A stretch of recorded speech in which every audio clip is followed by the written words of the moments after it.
है नीदरलैंड, एक ऐसा देश जहां की आबादी से भी ज्यादा लोगों के पास साइकिलें हैं। हालांकि यहां के लोगों को पैसों की कोई कमी नहीं है, फिर भी ये लोग ऑफिस, बाजार या अपने रिश्तेदारों के घर तक भी साइकिल से ही जाना पसंद करते हैं। पिछले कुछ वर्षों में यहां दुनिया भर के पर्यटकों की संख्या तेजी से बढ़ी है और इसका मुख्य कारण है इस देश की प्राकृतिक सुंदरता, ऐतिहासिक इमारतें और यहाँ के शांत और मित्रवत लोग।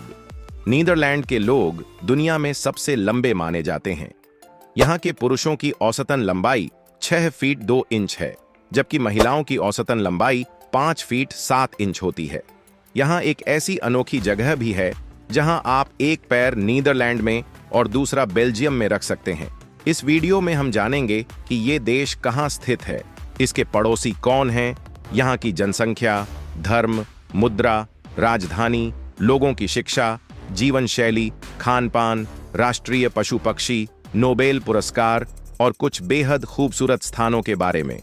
लेकिन आगे बढ़ने से पहले आपसे एक छोटी सी रिक्वेस्ट, अगर आप इस वीडियो को लाइक करेंगे और चैनल को सब्सक्राइब करेंगे तो हमारी पूरी मेहनत सफल मानी जाएगी।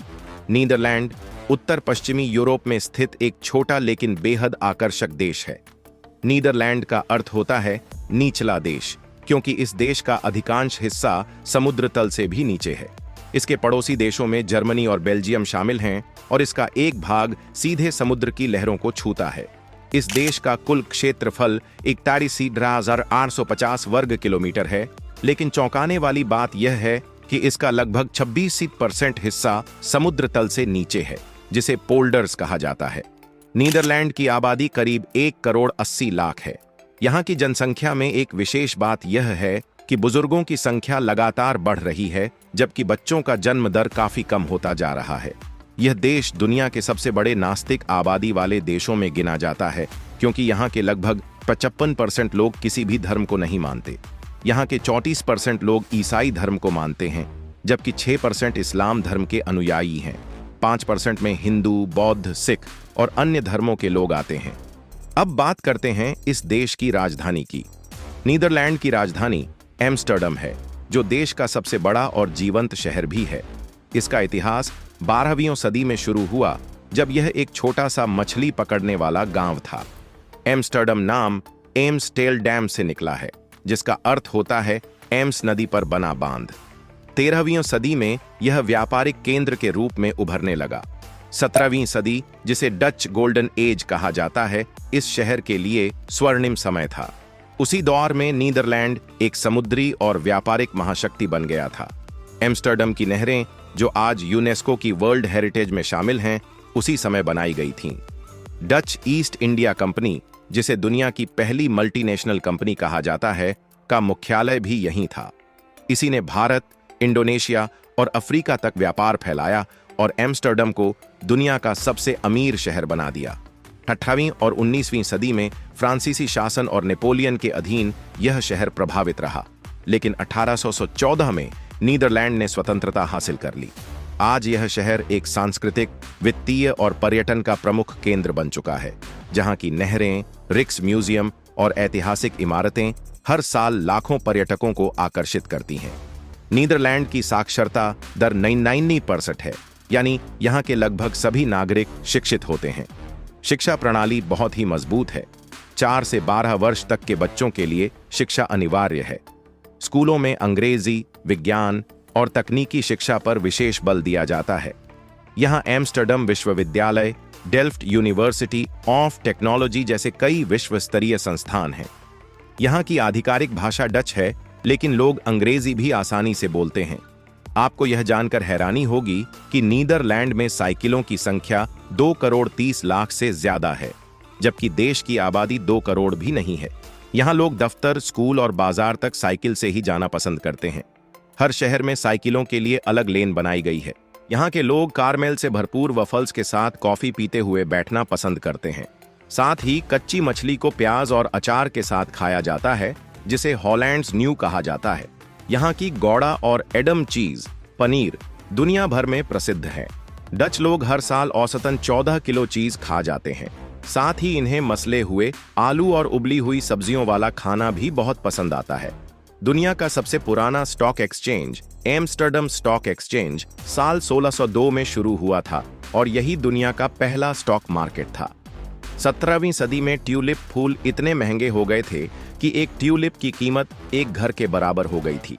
यही घटना दुनिया के पहले आर्थिक बुलबुले के रूप में मानी जाती है। नीदरलैंड क्षेत्रफल में भले ही छोटा हो, लेकिन यह दुनिया का दूसरा सबसे बड़ा कृषि उत्पाद निर्यातक देश है। यह खाद्य और कृषि उत्पादों का एक बड़ा निर्यातक है। दोस्तों, यहाँ पर एक अनोखा त्योहार भी मनाया जाता है। जैसे ही बात होती है 27 अप्रैल की, नीदरलैंड के लोग इस दिन को बेहद धूमधाम से मनाते हैं। असल में 30 अप्रैल 2013 को विलियम अलेक्जेंडर पहली बार राजा बने थे और उनका जन्मदिन 27 अप्रैल को आता है। इसी दिन को किंग्स डे के तौर पर पूरे देश में मनाया जाता है। इस दिन हर तरफ लोग संतरी रंग के कपड़े पहनते हैं, क्योंकि संतरी रंग नीदरलैंड का राजकीय रंग माना जाता है। राजधानी एम्स्टर्डम को पूरा का पूरा संतरी रंग से सजा दिया जाता है। सड़कों पर तरह तरह की अस्थायी दुकानें लगती हैं, जिनमें रंग बिरंगे और अलग अलग किस्म का सामान बिकता है। हर तरफ संगीत, नृत्य और प्रतियोगिताएं आयोजित होती हैं। लोग नहरों के किनारे बोट्स पर पार्टी करते हैं। राजा और रानी खुद इस दिन लोगों के साथ पार्टी करते हैं और उनके बीच उपस्थित रहते हैं। हालांकि यूरोप में कई प्रमुख बंदरगाह हैं, लेकिन रोटरडम बंदरगाह यूरोप का सबसे बड़ा पोर्ट माना जाता है। यह बंदरगाह समुद्र से करीब 40 किलोमीटर भीतर तक फैला हुआ है। रोटरडम से जर्मनी, फ्रांस, यूके और बेल्जियम तक भारी मात्रा में माल का परिवहन होता है। यह बंदरगाह नीदरलैंड की अर्थव्यवस्था का एक अहम केंद्र है। हर साल यहां से करोड़ों टन सामान का आयात निर्यात किया जाता है। अब तक नीदरलैंड 6 नोबेल पुरस्कार अपने नाम कर चुका है। 1976 में विलियम फ्रेडरिक को साहित्य में नोबेल पुरस्कार मिला था। इससे पहले 1953 में रेट्स और डर्नर को भौतिकी में यह पुरस्कार मिला। उन्होंने पेज कॉन्ट्रास्ट माइक्रोस्कोपी तकनीक का आविष्कार किया था। 1901 में वॉन्ट हॉफ ने रसायन विज्ञान में नोबेल पुरस्कार जीता।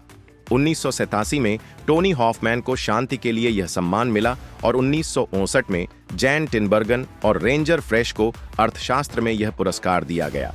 अब बात करते हैं उस शहर की जिसे नीदरलैंड का दिल कहा जाता है, यूट्रेक्ट। यह शहर देश के मध्य भाग में स्थित है। इसका इतिहास लगभग 2000 साल पुराना है, जब 47 ईस्वी में रोमन लोगों ने यहाँ राइन नदी के किनारे एक किला बनाया था, जिसके अवशेष आज भी मौजूद हैं। मध्य युग में यह एक प्रमुख धार्मिक केंद्र बन गया था। 8वीं सदी में सेंट विलिब्रॉड ने यहाँ ईसाई धर्म का प्रचार किया और इसके बाद यह शहर देश का सबसे बड़ा बिशपिक केंद्र बन गया। इस शहर का सबसे प्रमुख स्थल है डोम टावर, जिसे 14वीं सदी में बनाया गया था।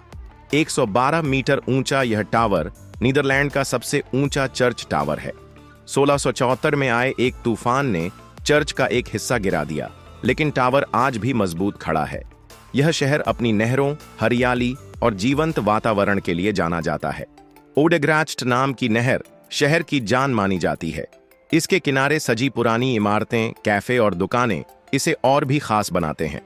नहर के किनारे बने तहखानों को अब रेस्टोरेंट और बार में बदल दिया गया है, जहां लोग खाना पीना और मस्ती करते हैं।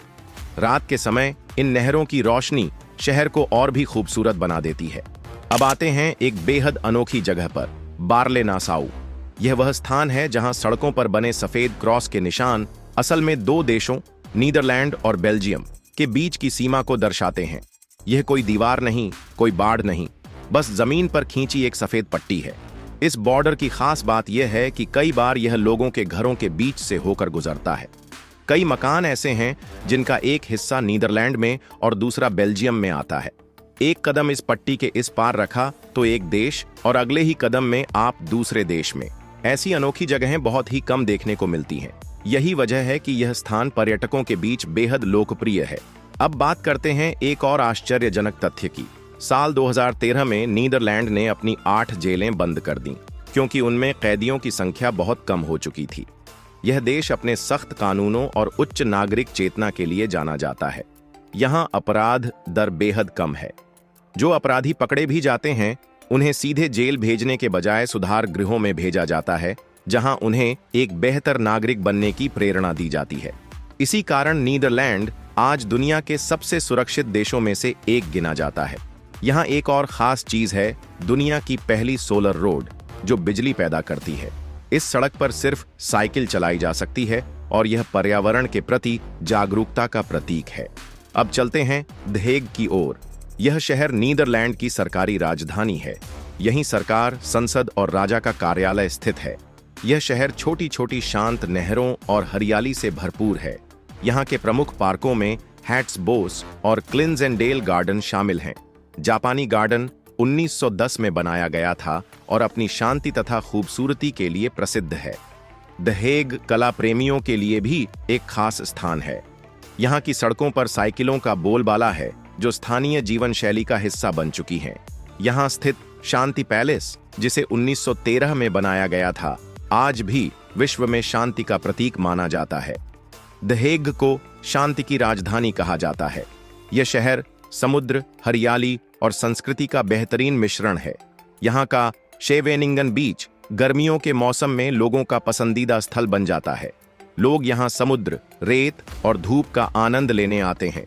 बीच पर बना बड़ा पियर और फेरिस व्हील इसे और भी खास बना देते हैं।